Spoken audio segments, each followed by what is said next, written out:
Ladies and gentlemen, it's the Friday Night Pint. Welcome back to the United Pubcast. It is Larry, your host. I haven't hosted in so long that I didn't know how I was going to do my intro, but there you go. I thought it came out all right. Tom, happy Friday. Yeah, happy Friday. It sounds like a very happy Friday. Off air, we were just sort of discussing what a long week it's been. It was very downbeat. But so you've been practicing the intro.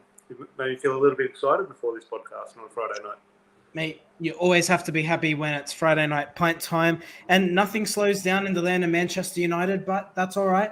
So if you're new here, well, we got Josh in the comments. Before I talk about those who are new, Josh is old. How are we doing, lads? Josh, we're absolutely beaming because it is Friday. But if you are new here, the Friday Night Pint is very much a laid back format. We will talk about Manchester United amongst other football content, of course, but it's much more chill. The conversation could be talking about Marcus Rashford and then talking about why trees are green within 2 minutes. So bear with us. Feel free to crack a drink. Tom, what have you got with you? Standard Crown Lager. When you're just Crown saying Lager, chilled, it just had that feeling, just put it on the back of your neck sort of thing. It is roasted, absolutely boiling. So I just turned my fan down because I'm not sure if that was coming through on the audio. But yeah, hopefully tomorrow is a slightly cooler day because the last couple of days here in Sydney have been absolutely roasting. So well-earned beer, I think.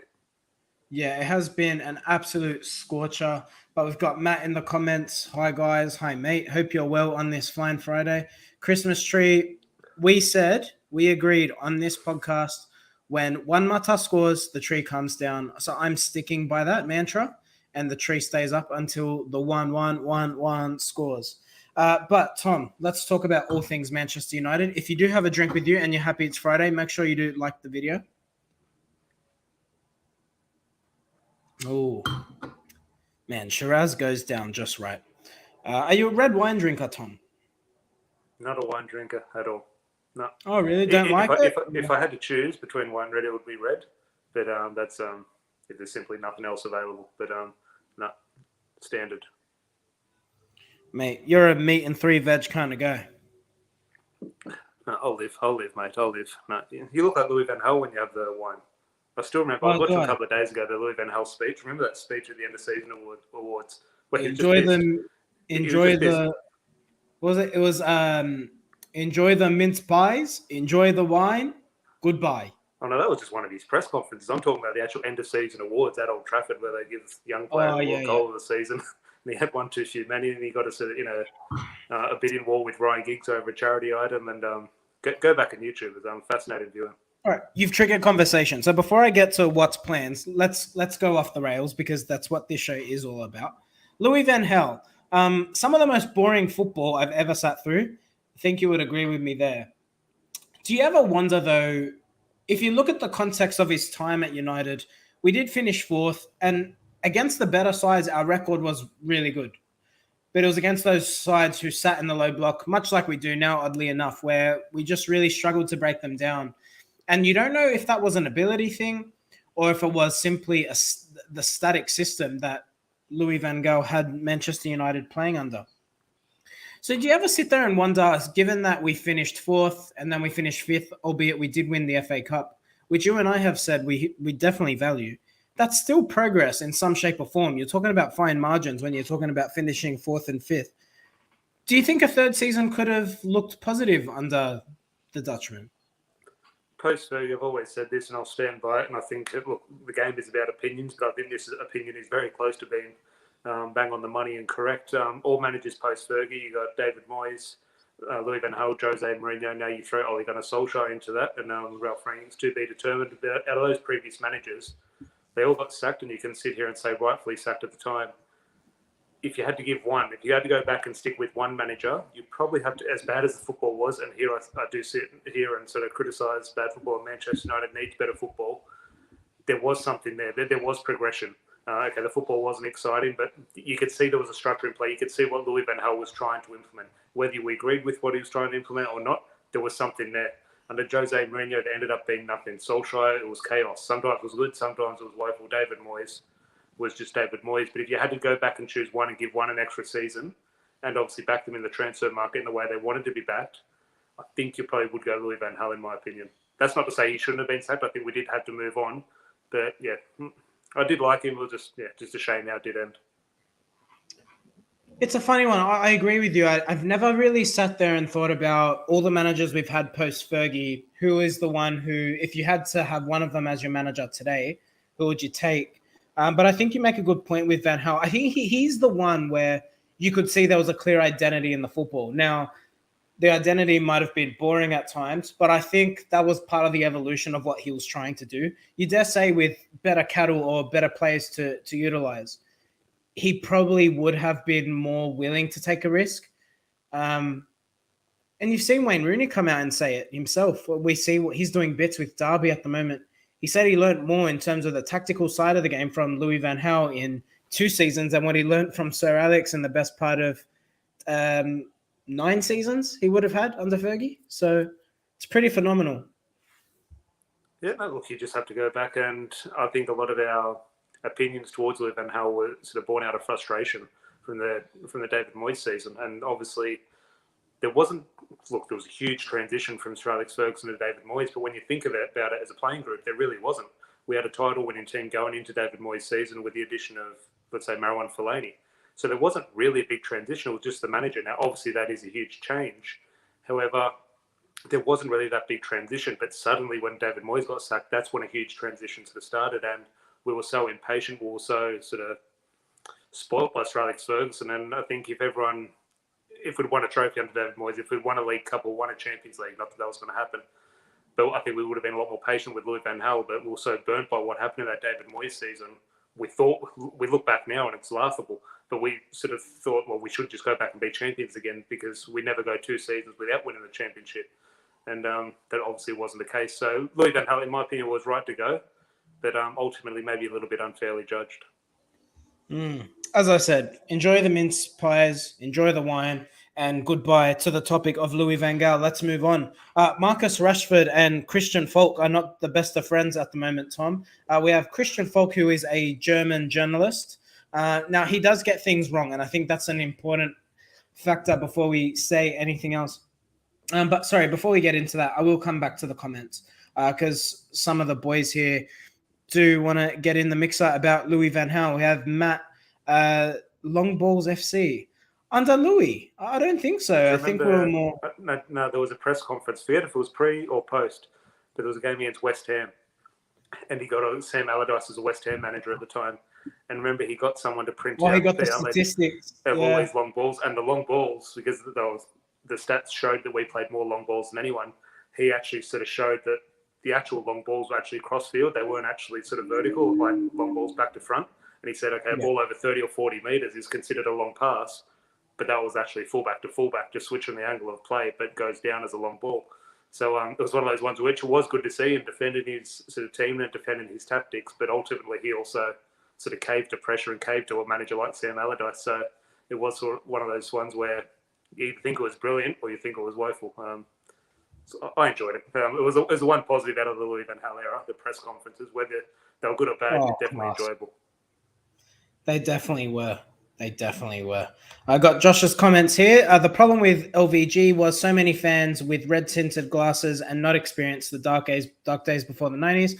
Even a lot of the players said he was doing something slowly like Bastien and Wazza. You're not wrong there, Josh. And you're right. I think if you think of the modern football fan, do they understand that Manchester United went through a 26-year drought before they won the Premier League in 92? So 100% right there. But he did get rid of Rafael, and I think if you get rid of our favorite Brazilian, you deserve to go.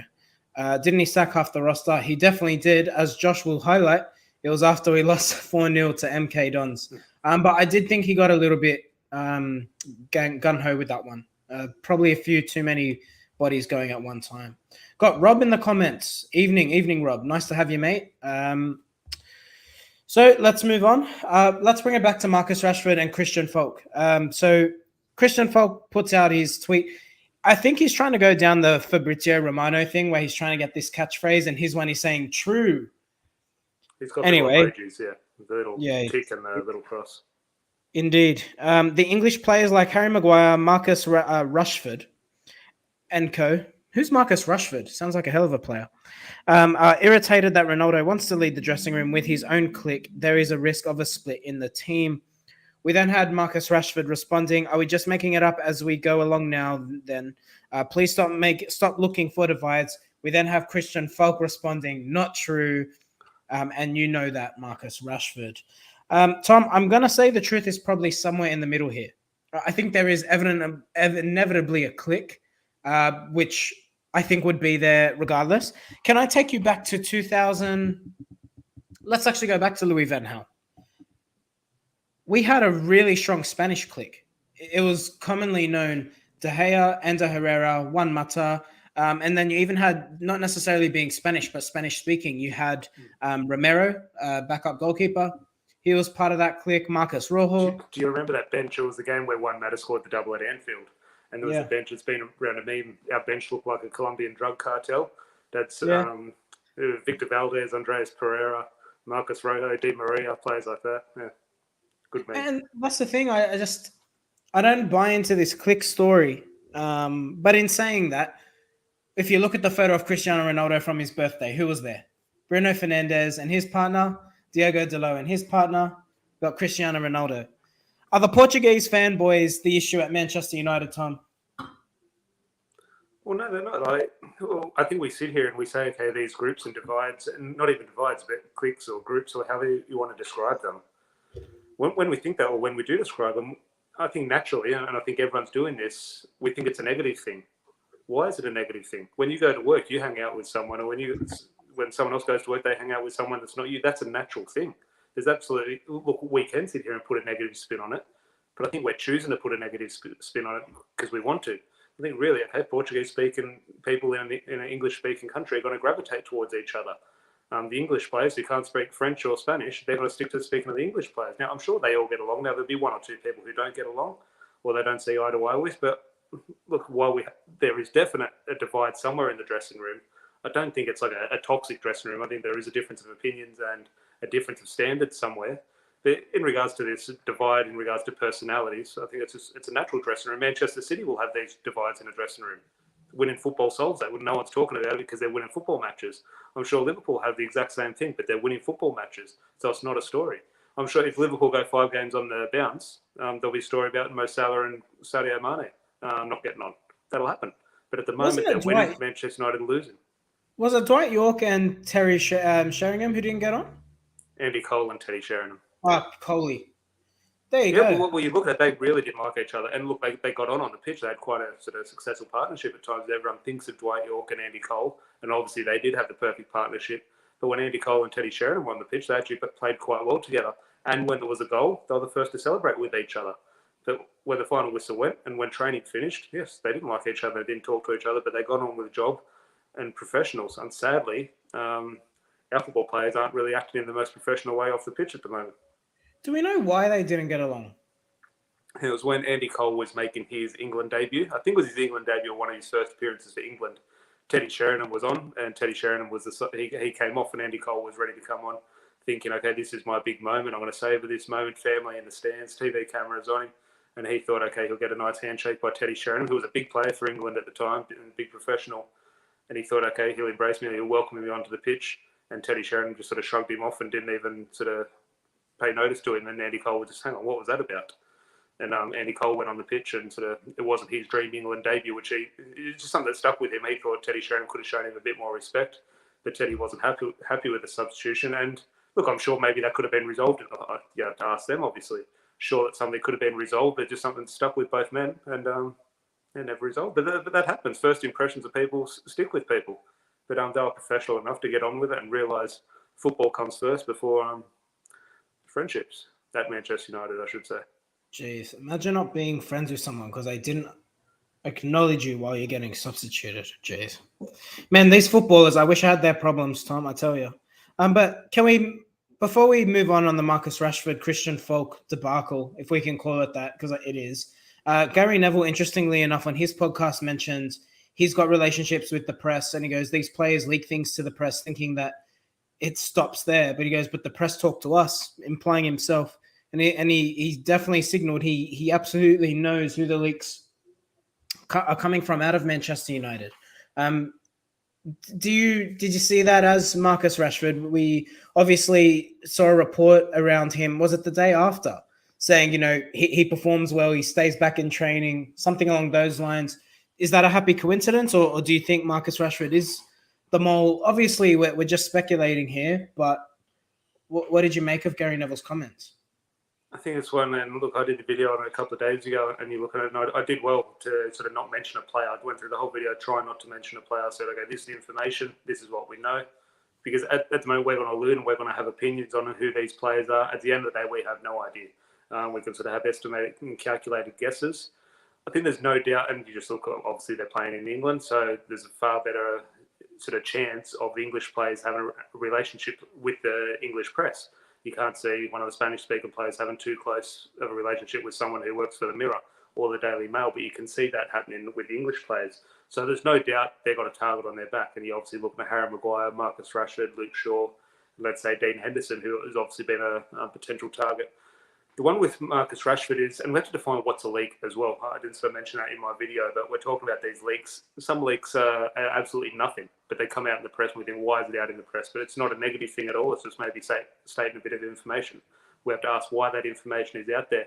But the reason I think, the more I think about these Gary Neville quotes and why I'm thinking Marcus Rashford is maybe a potential, and again, maybe these leaks they're not throwing anyone under the bus. Like, we're going to get into a report later saying Harry Maguire and Ronaldo, maybe a little bit of tension between them. That's not saying Marcus Rashford is coming out and talking about Harry Maguire and Ronaldo don't get on. I don't think that's the case. But when Gary Neville mentioned self-preservation in terms of when he was talking about the leaks, I think if you put two and two together and you look at who gets good stories out after a bad performance, and I don't think this is Marcus Rashford calling up the Daily Mail or the Mirror saying he put a good story out about me. I just think it's in terms of relationships, whether it's his PR team or his agent. I don't think Marcus Rashford has anyone on speed dial. But if you look for stories after a game on who has a feel-good story after a bad performance, inevitably it's Marcus Rashford. Now, is Marcus Rashford putting a story out saying that he trains hard and he works hard, he stays longer than anyone? Is that a bad thing? Like, really, like, he's a leak and we're talking, why is this getting out? Ultimately, if that's true and he's working hard, that's good. Who cares if we know it or we don't know it? But it's these things still getting out. So again, I'll go back to some leaks. I think maybe I'm guilty of this. Maybe read too much into it. But really, okay, if Marcus Rashford's staying back, maybe it just sort of sways the opinion of fans. But just your thoughts on Trigger One, because the more I thought of Gary Neville's quotes where he talked about self-preservation, you do look at Harry Maguire's quotes, obviously after the Burnley game where did he blame the forwards? Yeah, I wouldn't say blame the forwards, but didn't sort of put his hand up for his own sort of wrongdoings and his own mistake. So he sort of threw one of the other people under the bus, deflected attention, and almost a similar thing with Marcus Rashford. So the target is definitely on the English players' back in terms of Dean Henderson, Luke Shaw, Maguire, and Rashford. But just your thoughts as well, because more and more leaks are coming out. But the more I think about it, okay, they're staying back at training, or a feel-good story, or Harry Maguire does a bit of charitable work. Okay, it really shouldn't affect what happens on the pitch, but ultimately, I go back to a couple of days ago and I said it does have impact what's happening on the pitch. Well, that was the next topic. It was about Harry Maguire and the reports coming out this morning, our time, around is he going to be stripped of the captaincy? And the thing that really concerns me with this one, I saw it was there was the tweet handle Disco Mirror. I'm not actually sure who the journalist is. I might actually check that right now. But nonetheless, the report was basically saying that Harry Maguire has reservations about giving up the captaincy for the rest of the season due to concerns. It was David McDonald. There was concerns that if he forfeited the captaincy for the rest of the season to focus on his football, then he fears not being able to obtain the captaincy armband back. Now, this is where I actually go the other way now. That, for me, puts the bullseye straight on Harry Maguire. The difference we are seeing with this article, Tom, is it's almost briefing what Harry Maguire has told someone he feels. Why do we know that Harry Maguire is potentially having conversations about giving up the captaincy? Why do we know that Harry Maguire has reservations about giving up the captaincy? And why do we also have reservations around he has fear he's losing respect in the dressing room? That, to me, tells me that Harry Maguire is absolutely talking to someone in the press and he wants to get his feelings out there and known. And I think that's trying to then put the pressure back on Ralph Rangnick. The thing that I have with Harry Maguire, with all due respect, the way he acted after the Burnley game was nothing short of disgraceful. I don't know what sort of respect he's looking for in the dressing room when he doesn't take accountability of his own errors. He always says we when talking about his own individual errors, and then he proceeds to throw the strikers under the bus. And then there was it that game or another game? I think it was the game after that. Who was after Burnley? Who did we verse? Help me. Southampton. Ronaldo comes on. Ronaldo misses 2 headers. I recall Harry Maguire saying in the post-match, "Oh, we had our chances." I recall Ronaldo had 2 headers. He just doesn't stop. And this is the issue. It's like you can't complain you don't get respected when you constantly throw your teammates under the bus and fail to take accountability for your own performance. Look, all those things are true. I'll go back and quickly. There's another point I want to make, but quickly in regards to how's this story coming out about Harry Maguire and why it's coming out. And I look at it and think you're completely right in what you're saying, but I also look at it in terms of Harry Maguire. Why would he want those field? In my opinion, if he was to put that story out himself, that just piles more pressure on him. That's the last thing he wants. So I can understand that an opinion suggesting that Harry Maguire's leaking this to the press, but then also think, why on earth is he leaking this to the press? Because it's just putting pressure on him, and now the whole fan base. It goes back to Ralph Rangnick. That puts the pressure back on the club to say, "Oh, hold on, maybe we shouldn't do it." I think it's putting more pressure to change it, in my opinion, to change the captaincy. I agree. Like, if this is what Harry Maguire is briefing the press, that tells me he's got a weak mentality and he's not up for the fight. I'll tell you what, with Ronaldo, and look, I don't think Harry Maguire is going to be strict. Time will tell. We might have a very different debate in a week's time.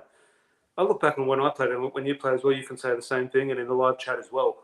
I played under the majority of my career. I was a captain, and if I wasn't a captain, I was very much in and around one of the leaders in the team.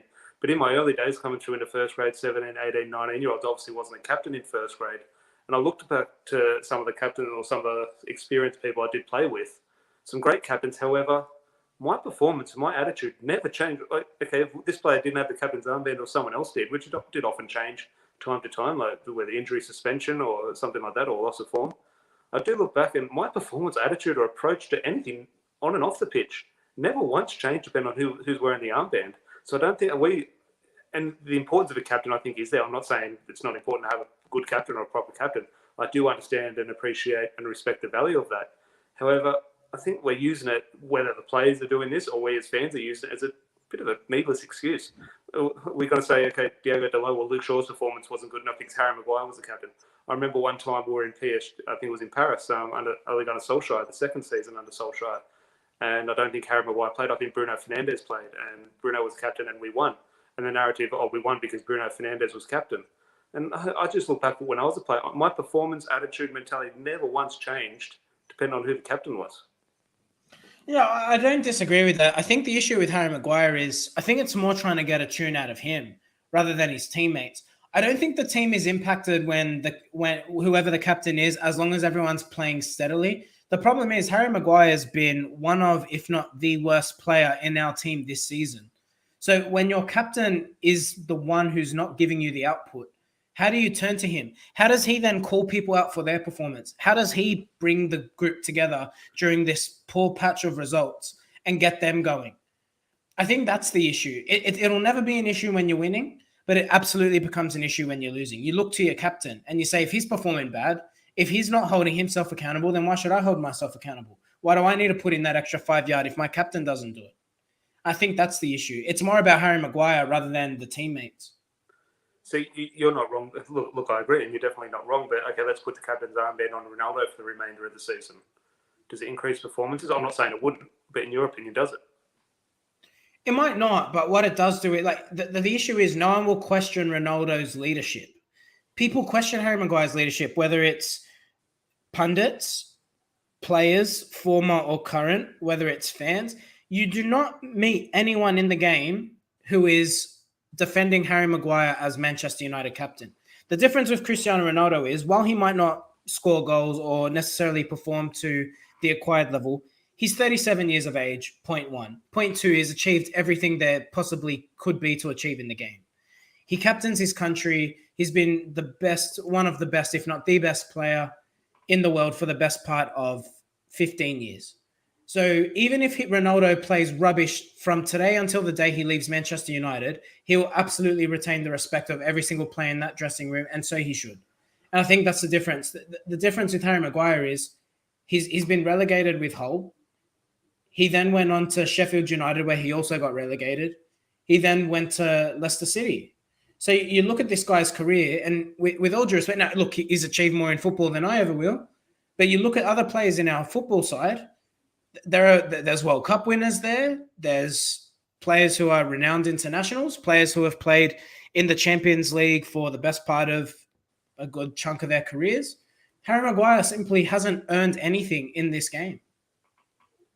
Yeah, no, look, I'm sitting here, and I think some of the criticism, while all the time has been valid, he's been our worst player this season by a mile. I think has been over the top at times, but the fact is his performances simply haven't got better, and he simply needs to be dropped. And in my opinion, if you're dropping your captain, that's a sad sort of sign of the times. And I think ultimately with the current, and I don't think there's an ideal option out there. A lot of people sort of were on the Bruno Fernandes train as a captain a year or two ago. I think a lot of people coming around to the idea that Bruno Fernandes is not the ideal captain. A lot of people sort of question giving a captaincy to a goalkeeper. So maybe some people ruled David De Gea out. Okay, we give it to Ronaldo. Well, then we're going to be having the same debate in a year's, or maybe a couple of months' time when he potentially leaves. So I don't think, well, I'll give it to Ronaldo at the moment.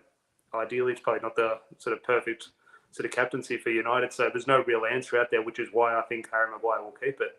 But ultimately, he doesn't deserve it. And that wasn't his fault. He was given it by Ole Gunnar Solskjaer, who was the captain at the time, obviously Ashley Young, I think. So it's just been a mess. Harry Maguire hasn't been able to deal with it, hasn't progressed. We look at Diogo Dalot, who's kicked on under Ralph Rangnick. We look at Victor Lindelof, as I say, has probably been our best defender this season because he rose to the challenge of Rafael Varane coming in. You could say other players in midfield maybe rise here or there.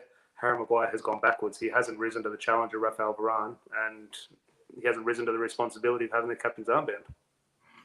Yeah, look, I think if it was up to Manchester United, look, Tom, I don't want to defer too far away. We will start talking about the Leeds match because it is massive. If you're looking at the current United 11, these are the players I would sell. I want to know if you'd agree or disagree. Because truthfully, if we talk about, because as fans, we want the best for our club. If you're asking me, I'd be selling Harry Maguire, I'd be selling Luke Shaw, I'd be selling Diogo Dalot, I'd be selling Aaron Wan-Bissaka.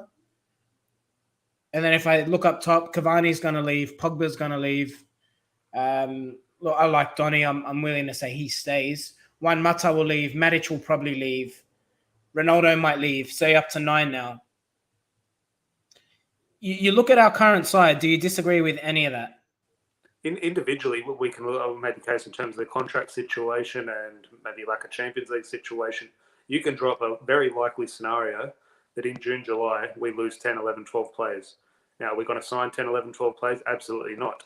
And ideally, if the club find themselves in a situation where we're going to lose 12 players, they will make sure that doesn't happen. They will give Pogba 600 grand a week. They'll tell Ronaldo, hey, okay, you're on 600 grand a week, let's bump that up to 700. They'll make sure that's not a possibility. But every player in isolation, you can understand that there's a very likely situation that they will leave. But what's our summer transfer record, I assume? We're not going to expect more than three signings. 4 would be unbelievable. And who knows, okay, we can just say 4 signings. Let's go get 4 signings. That'd be the right signing. So just, okay, more numbers doesn't necessarily mean better. So let's bank on maybe 2 new signings next season. Fingers crossed 3. Ideal scenario. A football person gets their way and we bring 4 new players in. I simply can't see that happening. So, look, it's just an absolute mess. I don't know where to start because just simply do the maths. You just read out those numbers there and you read out those players. You can make a case individually, all of them. Look, I think maybe a bit harsh on Diogo Dalot. I think he's doing well to keep his spot. Will rise to the challenge of what Ralph Rangnick wants. So I think he deserves a chance to stay. I think that maybe the elephant in the room there is the situation with Marcus Rashford. Now, I'm not saying sell him. I definitely do want to keep him. And I do not see a football club around the world interested in Marcus Rashford, the footballer. Obviously, I reckon PSG will take him in a heartbeat. No. I think so, mate. Or if they lose Mbappe. And then Neymar on the left, then he doesn't play in a football team at Paris. And this is not to say he should be sold. But he's one of the most valuable assets in world football. I just don't know who would buy him. So, here's not me saying get rid of him. I just think he's one player who you probably do have to look to if you do want to sort of raise funds. He's one, sadly, you probably do look at because is there a future if we want to be the best? Okay, go buy Jadon Sancho, who's a better footballer, put him on the left wing. Who's the next one? Okay, we'll just resign to Kylian Mbappe going to Real Madrid. I'm not saying we're going to sign Kylian Mbappe, but he's on a free transfer next season. Why isn't United trying? United should be all over that. Now, ultimately, they could be all over it, and he has no desire to join United. That's fine, but you got to try. Definitely. I think we should be all in for Kylian Mbappe this year. On a free transfer, like when will you get the opportunity to sign? Well, let's be honest. He's the heir to Ronaldo and Messi's status in world football. If he's not already, he's in the conversation for best player in the world right now. I think he's the most dangerous player, which you could argue means the best footballer. I don't think he's the best footballer, but no. If PSG are going to win the Champions League, in my opinion, it's not down to Neymar, it's not down to Messi. And obviously, they do have a very good team, and it takes a team to win the Champions League. And really, I can't actually see them doing it because of the sort of deficiencies in regards to balance of the team. It's been down there, Kylian Mbappe. You just saw that against Real Madrid. He has that ability just to be special. He is special. He's awesome to watch, Mbappe. I think with Rashford, we also need to remember, and I'm guilty of this myself, he's in absolutely horrendous form this season, but on his day, he is a really good player. He really, I mean, look at his numbers last season, Tom. 20 goals, close to 20 assists. Like, those are elite numbers. I've almost gone past looking at the numbers, though. Yes, like you do, when he does turn it on, he does have the ability to go on runs like that. And if you put up numbers like that, you can impact seasons. I've got to the stage, in terms of the situation we do find ourselves in, stuff the numbers. Just run. Work for the team. That's what he's not doing, and that's what's really frustrated me, which has maybe clouded my judgment of him as a player.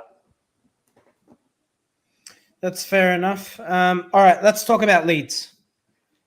Big rivalry, massive game because United are still in a top 4 hunt. I don't know how, but you almost have to keep an eye on the Champions League, Tom. We got a massive game against Atletico Madrid midweek. So before we naturally talk about starting 11s, where does this game rank for you? Because I don't, again, just been one of those where I don't know if the younger fans maybe appreciate it.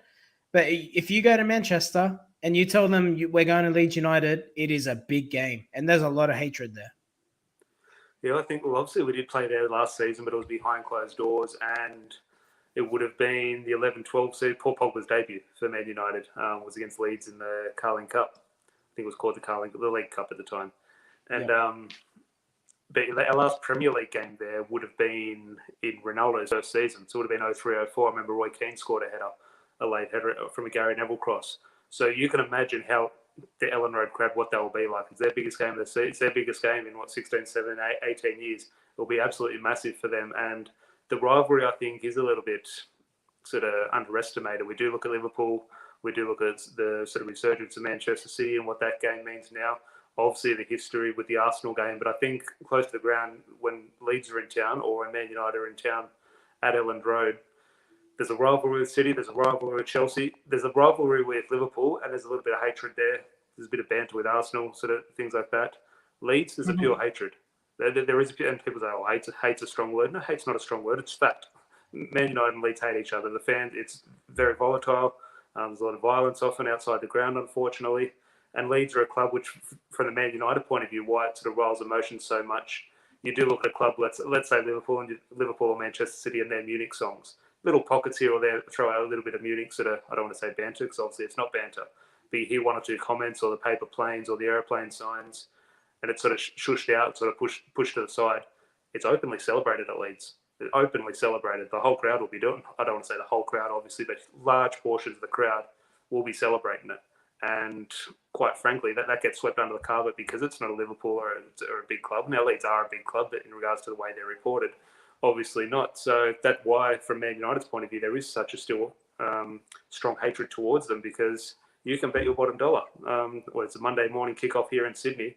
You're going to see paper planes flying around Ellen Road. You're going to hear the chants before and during the match. And in my opinion, yes, Liverpool's the biggest game for me.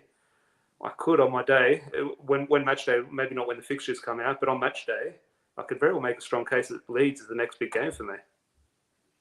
Yeah, that's fair. It's a massive game. I think for myself, I was probably trying to think when I really started getting into football. I want to say that probably the season Rooney signed was probably when I really started paying attention, like I actually absorbing I think Leeds would have been in the championship. Sorry? Leeds would have been in the championship, I think. I think they got relegated that Ronaldo first season. Yeah, and that's the thing. So while I've gone back and I've learned a lot about the history of, just take football out of it. If you actually learn about the history of Yorkshire and Lancashire, very interesting. And the dynamic there, the two areas simply don't get along. And it's similar with Manchester and Merseyside. There's a big thing around the industrialism around Manchester at the time, and Liverpool and Manchester. And look, if you do enjoy a bit of history, I do recommend going back and looking into these stories, because it really is fascinating, British history, and the way the different colonies, if you like, formed, and why they are a certain way and why they have some disdain towards others. But I don't want to digress too much. Let's bring it back to the football, Tom. Manchester United starting 11. What is your preferred side? What do you think Ralph Rangnick does here? Does he keep an eye on the Champions League, or can we not afford to do that? I have no idea. I simply will talk about starting 11s earlier in the day, and I have no idea. I don't think anyone will predict this starting 11. We don't have the graphics with us, but I was thinking there's an individual case. Okay, David De Gea picks himself. This is obviously recorded a little bit. I think Ralph Rangnick has his press conference in a couple of hours' time, so maybe he could shed a bit of light on some team news. It looks like Cavani might actually be out.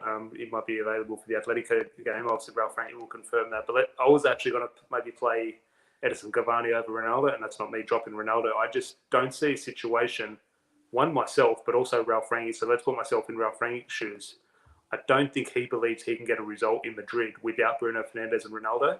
So I think there is a very strong case that Bruno and Ronaldo don't play this game. Now, you also then have to play the other side of the coin and look at it and say, well, does Ralph Rangnick, is he going to not throw away the Champions League, but does he sort of accept we're not going to win the Champions League, and the Leeds is actually the bigger game? So I actually played Bruno and Ronaldo in the Leeds game, and whatever happens in Madrid is a bonus. And I'm sure that's a real possibility.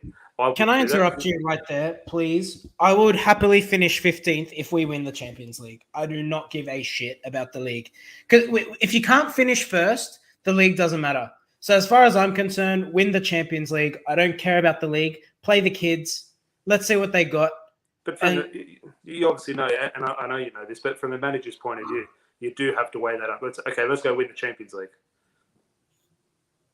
9 times out of 10, why not? Potentially 10 times out of 10, we're not going to win it. So you do have to weigh up. If we don't leave Luis Suarez in tears by the end of this second tie, I'm going to be bloody pissed. He needs to be crying. Well, I actually went through the Atletico Madrid team, and here's not me jinxing or anything or saying Atletico Madrid are favourites. I did look at the odds, and they are the betting favourites. And I went through their team, and obviously fantastic. They've got a very good manager in Diego Simeone. But I went through their team, and while very good, they're not too... Man United, if Man United play well, Man United will win. They're not sort of winning the league in Spain. I don't think they're tearing up any trees. So, look, the biggest factor in that is Man United have to turn up and play well. The evidence we have in recent weeks says they won't. So that's probably why Atletico are maybe sort of slight favourites. But if United turn up and look, let's be very lazy. We have Champions League Varane and obviously the greatest of all time in the Champions League, Cristiano Ronaldo. Maybe there just is something that just sort of sparks something for Manchester United, and we are able to get over the line in Madrid in this match. Not to say over the line in regards to the tournament, but I don't think I had a look at the Bayern team as well. Bayern, we just think Bayern are the best team. Yeah, actually go through their team. They're a very good team, but maybe a little bit, I don't want to say overrated, but maybe we give them a little bit too much credit. I thought Real Madrid were sort of quite impressive against a tough PSG team. So the Champions League is, who knows what's going to happen. Sadly, City, there's no. Oh my gosh, Sporting Lisbon. Seriously, there should be a mercy rule in football. They shouldn't have to show up for the second leg. I think we did the same thing against Lask. I think it was right when the COVID happened and football was suspended. We played the first leg. I think it was our last game. And then football stopped for months. Then we came back and played a second leg against Lask in the Europa League. I feel sorry for the Sporting Lisbon players. But going back to the start in 11, I then also look at it. Okay, so I did have it in my graphic, but we don't have it with us. I just said this tongue-in-cheek that I want to run with it until it happens. In terms of one matter, I am seeing a situation where, fortunately or unfortunately, however you look at it, he does drop Bruno Fernandes, arrest him. I'm playing one matter in that. Before we bring it back to Leeds, I'm going to give you two teams' league positions. 25 games, 12 wins, 7 draws, 6 losses, 43 points. The other team, 24 games, 11 wins, 6 draws, 7 losses on 39 points. Do you know what two teams I'm talking about there? I'm shocking with ladders and the points tally. Like you could tell me Manchester, 107 points now, and I would agree with you. I have no idea. So you rattle off those points. I have no idea. That's Manchester United and Atletico Madrid. Okay, there you go. So for all this talk that United are garbage and we're going to really struggle and Simeone's team or other definition of a low block and strangling teams out of football games, yeah, but their league position, they're in similar form to us. In fact, Jan, here's a stat for you. Oblak has the second most errors leading to goals for a goalkeeper in La Liga. Sounds like De Gea last season. Where have I heard this narrative before? Best goalkeeper in the world suddenly struggling to keep goals out of his net? Yeah, well, it's got the connection between Atletico and Manchester United, so who knows, might be Manchester United's next keeper. I'm telling you, if I'm a betting man, just kill me. I think we can go through, and I think we will. I really do. Just you got a feeling. And Ronaldo's goal the other day, there was just something about it. You and I said this during a video, maybe in early January. We said once he starts scoring, he's going to keep going, and maybe he just picks at the right time. You're right. Every striker, and I think we made the point when we were having this discussion. You look at the last time we won the league and Robin Van Persie. 10, 11, 12 games he went without scoring. What a season he had. But we don't remember those 10, 11, 12 games. I think it was about this time of the season as well. We don't remember that. Ronaldo had his bad patch. No, I'm not saying now he needs to continue his good form now or continue scoring now to show that was just a bad patch. But fingers crossed those, 10 games, whatever, was this bad patch of form. And now if Ronaldo's hitting form, I'm not saying he is, but let's fingers crossed that he is. If he is, what a time to be hitting form. This is exactly when you do need him. Yeah, for sure. So on your 11, so you said one Mata's in your team for Bruno. So give me your side. What does it look like? Look, I think in terms of individuals, and it's one of those ones, it's such a big game and you don't want to go lose to Leeds, but you do have to look at the bigger picture and how much weight he does place in the Champions League. We won't know that until we see the team selection against Leeds. But I do look at it, and there's a very strong case, because it is such a big game, you don't want to rotate too many. But I could almost look at every individual, and you could almost be making 10, 11 changes. Now, I'm sure that's not going to happen, but De Gea picks his self. Wan-Bissaka, if he's fit, maybe you wouldn't be opposed if Diogo Dalot's going to be sort of starting in Madrid. I've got no sort of real issue. Every time we smash Leeds, I assume Wan-Bissaka has been our right back. So, look, it's just one of those ones to keep Diogo Dalot fresh. I wouldn't be opposed to it. Obviously, Leeds are going to be very dangerous in transition. Wan-Bissaka is a little bit more defensively solid than Diogo Dalot. Now, that's not me saying playing, but I can understand the thinking there. Tellers and Shaw, flip a coin. Whoever's not playing in Madrid, I would play in this one. Centre-back will be interesting. I'm sure we'll hear more from Ralph Rangnick in the press conference. Obviously, at the moment, I'll be going Lindelof and Varane. I think Harry Maguire picks himself, and then it comes down to Varane. He picks himself because he's going to get rested against Atletico Madrid. Well, that's a look. You laugh at that, and I agree. I'm laughing at it as well. But potentially, that is a situation. I think probably the one man that picks himself, sadly, maybe in the wrong position, but the one man who's for first name on the team sheet because it's Leeds, and I think it's a lazy thing to say, but it's probably not lazy. It's probably is sort of some substance to it. It's Scott McTominay. Obviously, he does show up against Leeds. He shows up in many games, but there's no doubt that Leeds sort of does suit him maybe. Unfortunately, I think Ralph is going to play him in that number 6 where you do want McTominay a little bit further forward with the ability to sort of break into the box against Leeds. Up front's interesting. It's probably the one where I probably would start Marcus Rashford, almost in the Dan James mould, a little bit of pace in behind. It could potentially suit him. And he wouldn't be a player I'll be playing against Atletico Madrid because I think at Atletico you're going to need a lot of discipline and a lot of work rate and a lot of creativity. So I wouldn't be playing Marcus Rashford in the Champions League. So in my opinion, as much as I've criticised him, he's almost potentially first name on the team sheet for me now. That more I think about it, Ronaldo and Cavani. Look, if Cavani's fit, I think Cavani plays. Just in my opinion of the importance of the Champions League match, I can see Ronaldo and Bruno being rested. But from all reports, Cavani looks like he might miss it. But obviously, Ralph will confirm that in a few hours' time. Indeed. Sorry, did you say you're starting Pogba? Yeah, it would be McTominay, Pogba, and Mata. Interesting. But then I also look at that in terms of Ralph's not being able to win a game in Madrid without Ronaldo and Bruno. I had to put Pogba in that discussion as well.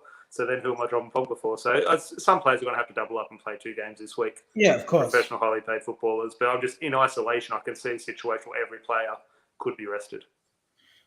I think with me, I've gone to Gea to start. I've gone Varane and Maguire because that's what I expect will happen. I think what we'll try to do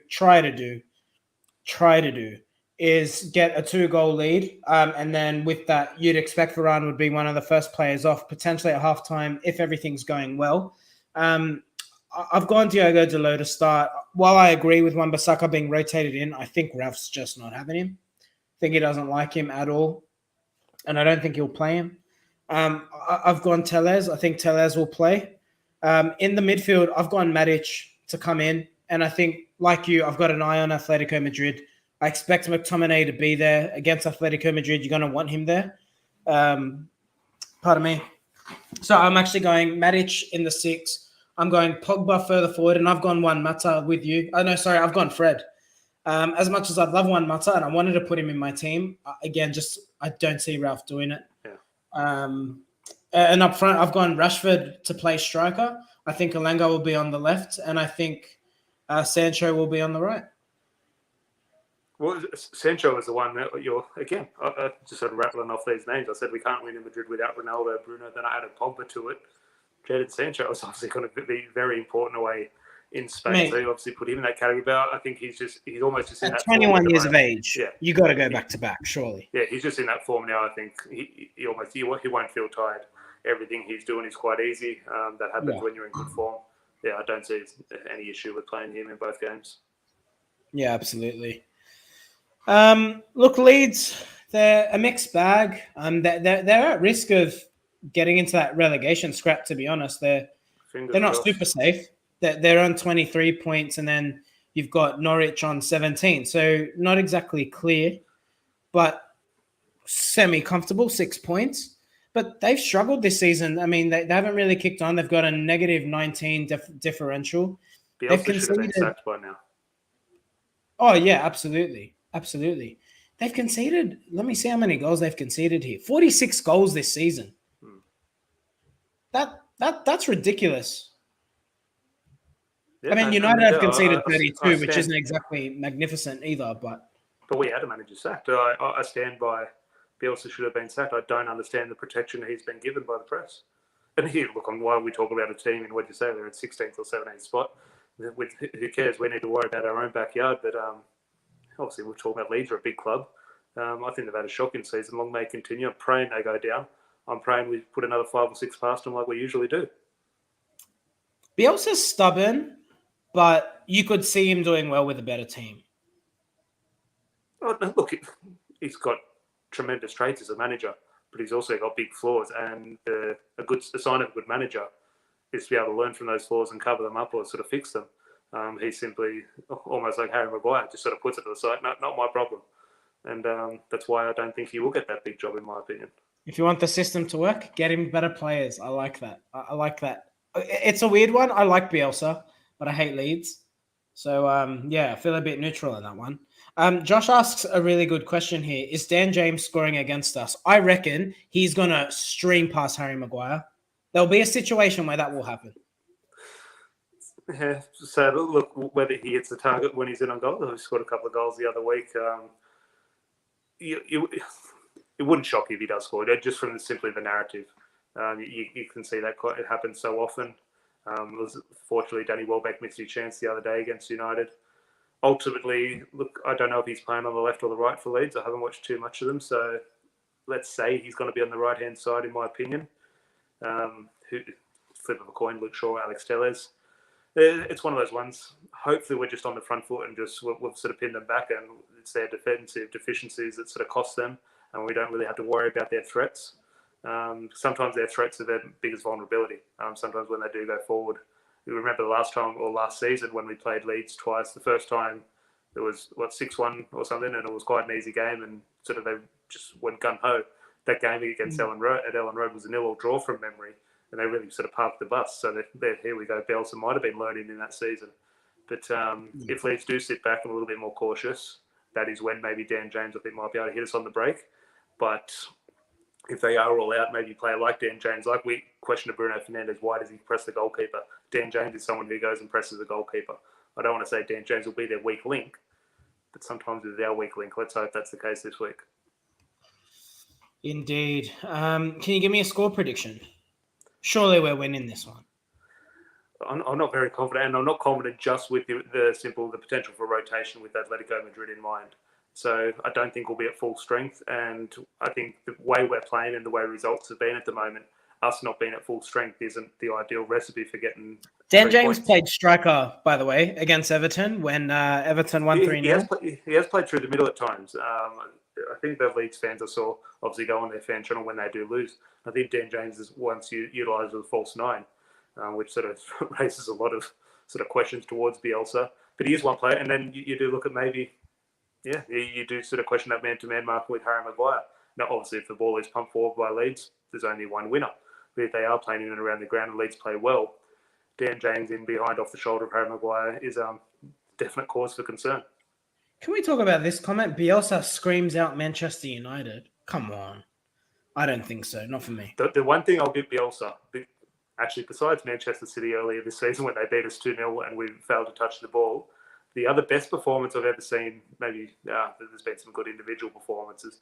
Atletico Bilbao. One that sticks out, Ander Herrera was obviously there at the time. It was when Sir Alex Ferguson, his second last season, we got knocked out of the Champions League group stage and we went to the Europa League. We beat Ajax, but then the next stage was Athletic Bilbao. What they did to us at Old Trafford that match was unbelievable. It was men against boys. They absolutely toyed with us. Think of the Barcelona match, Barcelona at Wembley. That was nothing to what Athletic Bilbao did to Manchester United at Old Trafford. And it was such a young team. Obviously, Ander Herrera, Iker Mignon, some fantastic players. There was a guy who went to Bayern Munich, Javi Martinez, was playing in the six. Fantastic team. And what they did to us that day, a lot of the credit did go down to Marcelo Bielsa. Fair play to him. That was, 10 years ago. But, not enough to be a Manchester United manager for me. Yeah. Sorry, Ugly Bear. You're alone on that one. Emad. Got Emad in the comments. I hope McTominay puts the boot through his knees. Talking about James there. That's quite violent. I don't hate Dan James. Like, he wasn't good enough for United, but sweet guy. Always had time for the fans. He was a weird one. We talk about the hatred between United and Leeds. There's a bit of a relationship with players going back and forth. You look at Cantona, Rio Ferdinand, Alan Smith. Now we look at Dan James going the other way. You would think, look at the hatred the Leeds sort of fan base had towards those who came to Manchester United. Obviously, look at Dennis Irwin as well. Obviously, spell at Leeds. But we look at Dan James. We think we really should hate him for going to Leeds. But just the situation that sort of arose at the time, fair play to him. Hope individually he does well. Hopefully he fails this week. But no real bad blood towards Dan James. Indeed.